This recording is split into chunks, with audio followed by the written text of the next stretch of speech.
세월을 건너온 편지. 가을 하늘이 유난히 높던 어느 날 72세의 장윤호는 오래된 시골집 다락방에서 먼지를 털어내고 있었습니다. 어머니가 돌아가신 후 수십 년간 방치되어 있던 이 집을 이제야 정리할 마음이 생겼기 때문입니다. 낡은 가구들 사이로 햇살이 비스듬히 내려앉았고 그 빛을 따라 윤호의 시선이 구석 한편의 작은 나무 상자에 머물렀습니다. 상자를 열자 노랗게 바랜 편지 봉투들이 나타났습니다. 그 순간 윤호의 심장이 크게 뛰었습니다. 봉투 위에 적힌 박연이라는 이름을 보는 순간 50년 전의 기억이 물밀듯 밀려왔기 때문입니다.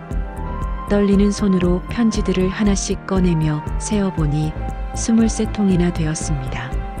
각 편지마다 날짜가 적혀 있었지만 모두 발송되지 않은 채로 남아 있었습니다. 젊은 시절의 자신이 연희에게 보내려다가 끝내 포기했던 마음들이 반세기의 세월을 견뎌내고 그를 기다리고 있었던 것입니다. 첫 번째 편지를 펼치자 20살 청년의 설레는 마음이 그대로 드러났습니다. 연희야, 오늘따라 내가 더욱 그립다. 언제까지 이런 마음을 간직해야 할까? 윤호는 편지를 가슴에 꼭 안았습니다. 세월이 흘러도 변하지 않는 것이 있다는 걸 그제야 깨달았습니다.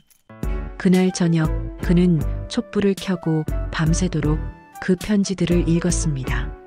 각 편지마다 담긴 젊은 날의 순수한 사랑이 늙은 그의 가슴을 다시 뛰게 만들었습니다. 편지를 읽으며 윤호는 마치 시간여행을 하는 것 같았습니다. 1970년대 초 그는 21살의 대학생이었고 연희는 고등학교 막 졸업한 19살 소녀였습니다. 두 사람은 마을 앞 시냇가에서 처음 만났습니다. 연희가 빨래를 하고 있을 때 윤호가 물고기를 잡으러 왔다가 우연히 마주친 것이었습니다. 그때의 연희는 하얀 저고리에 검은 치마를 입고 있었는데 맑은 시냇물보다도 더 투명한 눈을 가지고 있었습니다. 윤호는 첫눈에 반했습니다. 그 후로 매일같이 시냇가를 찾았고 연희도 같은 시간에 나와 빨래를 했습니다. 두 사람은 자연스럽게 대화를 나누기 시작했고 서로의 꿈과 희망을 나누었습니다. 하지만 행복한 시간은 오래가지 못했습니다. 윤호의 부모는 아들이 집안 형편도 어려운 처녀와 만난다는 사실을 알고 크게 반대했습니다. 당시 윤호 집안은 마을에서 가장 부유한 집 중 하나였고 부모들은 아들이 더 좋은 집안의 딸과 결혼하기를 원했습니다. 결국 윤호는 부모의 강요로 서울로 유학을 떠나게 되었습니다. 떠나는 날 아침 그는 연희를 만나지도 못했습니다. 부모가 미리 짐을 싸서 기차역으로 데려갔기 때문입니다. 기차 창문으로 점점 멀어지는 고향 마을을 바라보며 윤호는 눈물을 흘렸습니다. 그 후로 50년간 그는 연희의 소식을 한 번도 듣지 못했습니다. 편지를 통해 되살아난 그 기억들이 지금의 그를 다시 20살 청년으로 만들어 주었습니다. 편지를 발견한 지 일주일 후 마을에서 오랜만에 큰 축제가 열렸습니다. 추석을 맞아 고향을 찾은 사람들과 마을 주민들이 함께 모이는 자리였습니다. 윤호도 오랜만에 집 밖으로 나왔습니다.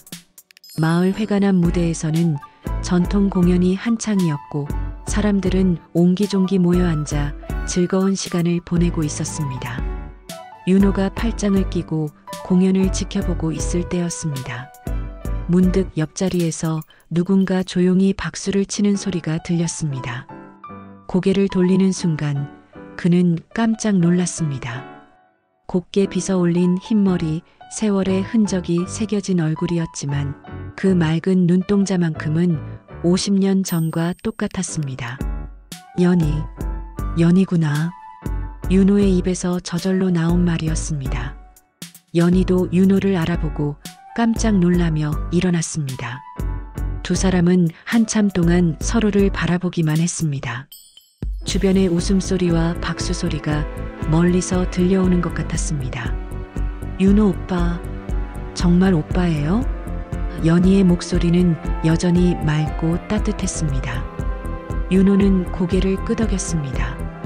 그럼 나야, 연희야. 두 사람은 회관에서 조금 떨어진 벤치로 자리를 옮겼습니다. 오빠, 그동안 어떻게 지내셨어요? 결혼은 하셨죠? 연희의 질문에 윤호는 잠시 머뭇거렸습니다. 결혼했어. 아내는 10년 전에 하늘나라로 갔고, 연희는? 저도 결혼했었어요. 남편은 5년 전에 돌아가셨고요. 딸 하나 있어요.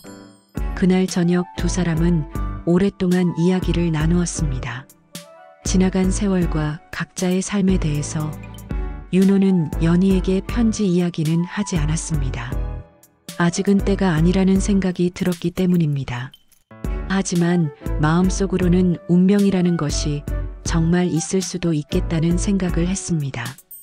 연희와의 재회 소식을 들은 윤호의 아들 민수는 달갑지 않은 표정을 지었습니다. 아버지, 나이가 몇 살인데 아직도 그런 생각을 하세요? 40대 중반인 민수는 아버지가 어머니 돌아가신 후로 혼자 조용히 지내시기를 바랐습니다. 갑작스럽게 나타난 아버지의 첫사랑이 불편했습니다. 첫사랑이 뭐가 그리 대단하다고. 아버지께서는 어머니와 행복하게 사셨잖아요. 이제 와서 과거를 들추실 필요가 있나요? 민수의 목소리에는 걱정과 짜증이 섞여 있었습니다. 윤호는 아들의 마음을 이해했습니다.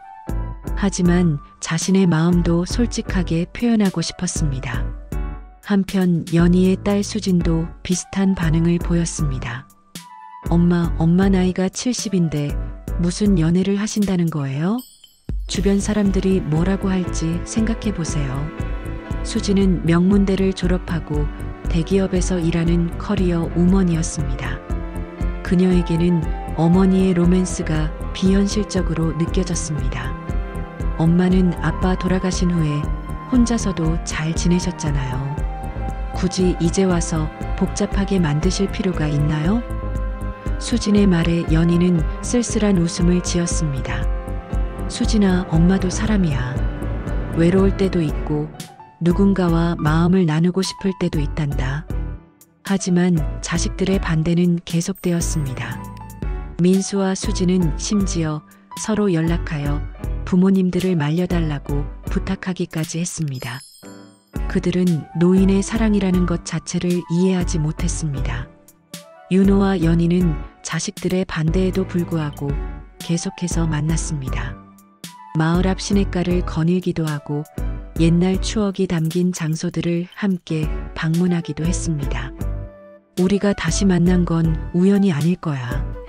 윤호가 말했습니다. 그런 것 같아요. 50년 만에 다시 만났으니까요. 연희도 고개를 끄덕였습니다. 두 사람은 자식들의 이해를 구하기보다는 서로에게 위로가 되어주기로 했습니다. 어느 날 윤호는 용기를 내어 연희에게 편지들을 보여주기로 결심했습니다. 50년 동안 간직해온 마음을 더 이상 숨길 수 없었기 때문입니다. 연희는 편지 뭉치를 받아들고 놀라며 물었습니다. 오빠, 이게 뭐예요? 내가 그때 너한테 보내려고 썼던 편지들이야. 결국 보내지는 못했지만. 윤호의 목소리는 떨렸습니다. 연희는 편지들을 하나씩 펼쳐 읽기 시작했습니다. 젊은 날의 순수한 사랑이 고스란히 담긴 글귀들을 보며 그녀의 눈시울이 붉어졌습니다. 하지만 20번째 편지를 읽던 중 연희의 표정이 갑자기 굳어졌습니다. 편지에는 이런 내용이 적혀 있었습니다. 연희야, 어제 아버지께서 말씀하시길 내 아버지가 예전에 우리 집에서 돈을 빌리고 갚지 않았다는 거야. 그래서 우리 부모님이 더욱 결혼을 반대하신다고 하셨어. 하지만 나는 그런 게 중요하지 않아. 너만 있으면 돼.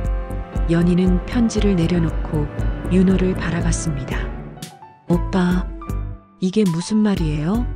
우리 아버지가 오빠 집에서 돈을 빌렸다고요? 윤호도 당황했습니다. 연희야, 그때는 나도 정확히 몰랐어. 부모님이 그렇게 말씀하시니까. 연희는 집으로 돌아가서 돌아가신 아버지의 유품을 뒤져봤습니다. 오래된 장부와 서류들 사이에서 그녀는 충격적인 사실을 발견했습니다. 실제로는 윤호의 아버지가 연희의 아버지에게 빚을 지고 있었던 것입니다. 하지만 윤호 집안의 권력과 재력 앞에서 연희의 아버지는 아무 말도 하지 못했고 오히려 누명을 쓰게 된 것이었습니다. 진실을 알게 된 연희는 오열했습니다. 50년 동안 아버지를 오해했던 자신이 원망스러웠고 그 오해 때문에 사랑하는 사람과도 헤어져야 했던 운명이 억울했습니다. 동시에 윤호에 대한 마음도 복잡해졌습니다. 그가 진실을 몰랐다고 해도 그 집안의 권력이 자신의 인생을 송두리째 바꿔놓았다는 사실은 변하지 않았기 때문입니다. 진실을 알게 된 연희는 며칠 동안 윤호의 연락을 받지 않았습니다. 윤호는 무엇이 잘못되었는지 알아내기 위해 연희의 집을 찾아갔습니다. 문을 열고 나온 연희의 얼굴은 말이 아니었습니다. 눈물로 퉁퉁 부어 있었고 지친 기색이 역력했습니다. 연희야, 무슨 일이야? 왜 이렇게? 윤호가 걱정스럽게 물었습니다. 연희는 발견한 서류들을 윤호에게 보여주며 말했습니다. 오빠, 진실은 이거였어요. 오빠 아버님이 우리 아버지에게 빚을 지고 계셨던 거예요. 그런데 우리는 50년 동안 반대로 알고 있었던 거죠. 윤호는 서류를 보며 충격에 빠졌습니다. 자신이 알고 있던 것과 완전히 반대였기 때문입니다. 이럴 수가. 아버지께서 왜 그런 거짓말을? 윤호는 머리를 감쌌습니다. 부모님은 이미 오래전에 돌아가셨기 때문에 이제 와서 진실을 확인할 방법도 없었습니다. 연희야, 나도 몰랐어. 정말 몰랐다고. 만약 그때 알았다면 뭐가 달라졌을까요? 연희의 목소리에는 깊은 상처가 담겨 있었습니다. 오빠 집안의 권력 앞에서는 어차피 아무것도 바뀌지 않았을 거예요. 두 사람은 한참 동안 말없이 앉아 있었습니다. 그때 윤호가 조용히 말했습니다. 연희야, 내가 부모님께 제대로 맞서지 못한 건 내 잘못이야. 그때 내가 더 용기를 냈다면 너와 함께할 방법을 찾았을 거야. 연희도 고백했습니다. 저도 오빠를 원망했어요. 왜 아무 말도 없이 떠나셨는지, 왜 연락 한 번 하지 않으셨는지. 하지만 이제 이해해요. 우리 모두 어린아이였고 어른들의 세계에서는 무력했던 거죠. 그날 저녁 윤호의 아들 민수와 연희의 딸 수진이 함께 두 부모님을 찾아왔습니다. 그들은 부모님들의 아픈 과거를 듣고 나서야 진짜 사랑이 무엇인지 깨달았습니다. 아버지, 죄송해요. 제가 너무 이기적이었어요. 민수가 아버지에게 사과했습니다. 수진도 어머니에게 말했습니다. 엄마 인생은 엄마 것이에요. 제가 참견할 일이 아니었어요. 평화로운 날들이 며칠 지나던 어느 날 연희가 갑작스럽게 쓰러졌습니다. 심장에 문제가 생긴 것이었습니다. 수진의 연락을 받고 병원으로 달려온 윤호는 중환자실 앞에서 하루 종일 기다렸습니다. 의사는 위험한 상태라고 말했습니다. 연희의 의식이 돌아온 후 윤호는 병상 곁에 앉아 그녀의 손을 잡았습니다. 연희야, 괜찮아질 거야. 꼭 나을 거야. 하지만 연희는 자신의 상태를 알고 있는 것 같았습니다. 오빠, 저 이제 많이 피곤해요. 50년 동안 혼자 살면서 너무 외로웠어요. 그날 밤 윤호는 병원 로비에서 새로운 편지를 썼습니다. 이번에는 50년 전의 청년이 아니라 72세의 노인이 쓰는 편지였습니다. 연희야, 내가 너를 다시 만난 건 기적이었어. 비록 늦었지만 너와 함께한 이 시간들이 내 인생의 가장 큰 선물이야. 너를 사랑한다는 말을 제대로 전하지 못해서 미안했어. 편지에는 또 이런 내용도 있었습니다. 우리에게 주어진 시간이 얼마나 남았는지는 모르겠지만 매 순간이 소중해. 과거의 상처와 오해도 이제는 모두 용서할 수 있을 것 같아. 중요한 건 지금 이 순간 우리가 서로를 사랑한다는 거니까. 다음 날 아침 윤호는 편지를 연희에게 전해주었습니다. 연희는 편지를 읽으며 눈물을 흘렸습니다. 그리고 윤호의 손을 꼭 잡고 말했습니다. 오빠, 저도 오빠를 사랑해요. 50년 전에도 지금도 앞으로도 쭉. 연희는 그 후 사흘을 더 버텼습니다. 마지막 날 저녁 그녀는 윤호에게 말했습니다. 오빠, 저 먼저 가요. 거기서 기다리고 있을게요. 그리고 조용히 눈을 감았습니다. 윤호는 연희의 손을 놓지 않고 끝까지 함께 있었습니다. 사랑하는 사람을 두 번째로 떠나보내는 아픔이었지만 이번에는 후회가 없었습니다. 마지막까지 사랑을 전할 수 있었기 때문입니다. 연희의 장례식이 끝난 후 윤호는 혼자 옛 시골집으로 돌아갔습니다. 빈 집안은 너무나 조용했지만 그의 마음은 평온했습니다. 그는 다락방에서 편지 상자를 꺼내와 마당에 작은 모닥불을 피웠습니다. 50년 동안 간직해온 편지들을 하나씩 불 속에 넣으면서 윤호는 과거와 작별을 고했습니다. 이제 너에게 전하지 못한 말은 없어. 편지들아, 너희는 세월을 건너와서 나에게 두 번째 기회를 줬구나. 고맙다. 마지막 편지가 제가 되어 하늘로 날아갈 때 민수와 그의 아들, 즉 윤호의 손자 준호가 찾아왔습니다. 15살인 준호는 할아버지의 사랑 이야기를 들으며 많은 것을 느꼈습니다. 할아버지, 할아버지처럼 진짜 사랑을 할 수 있을까요? 준호가 물었습니다. 윤호는 손자의 머리를 쓰다듬으며 말했습니다. 준호야, 진짜 사랑은 시간과 거리를 뛰어넘는단다.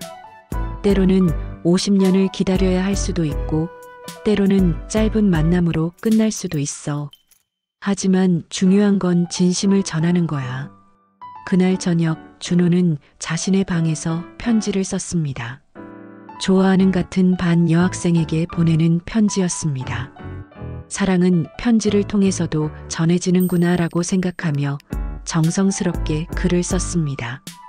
윤호는 창문으로 보이는 하늘을 바라보며 혼잣말을 했습니다.